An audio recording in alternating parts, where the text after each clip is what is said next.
আসসালামু আলাইকুম। কেমন আছেন সবাই? আশা করি ভালো আছেন। প্রতিদিনের মতো শুভ সকাল।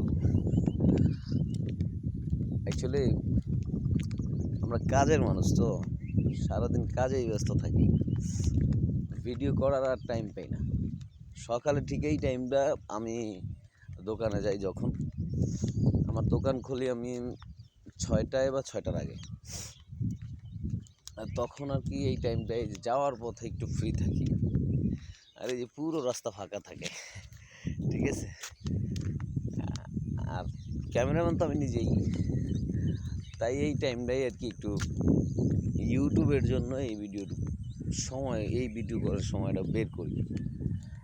তাছাড়া সারাদিনই ব্যস্ত। এই ধরুন সকালবেলা গিয়ে দোকান খুলি, 1টা বাজে দোকান বন্ধ করি, আবার 3টা, 3:30 বা 4টা বাজে, 4টার আগে আগে আর কি আবার দোকান খুলে ফেলি। রাত 11টা পর্যন্ত দোকান চলে, তারপরে বন্ধ হয়। তো এটা হলো একটা গরিবের সারাদিনকার কাজ, কারণ কাজ ছাড়া তো উপায় নাই। আল্লাহ তাআলা গরিব বানাইছে, কাজ করেই তো খেতে হবে নাকি। তো সেই জন্য আর কি এই ভিডিওগুলো করা। সবাই ভালো থাকবেন, একটু সাপোর্ট দিবেন, বেশি বেশি করে একটু সাপোর্ট দিবেন। ভালো থাকবেন, সুস্থ থাকবেন। আল্লাহ হাফিজ।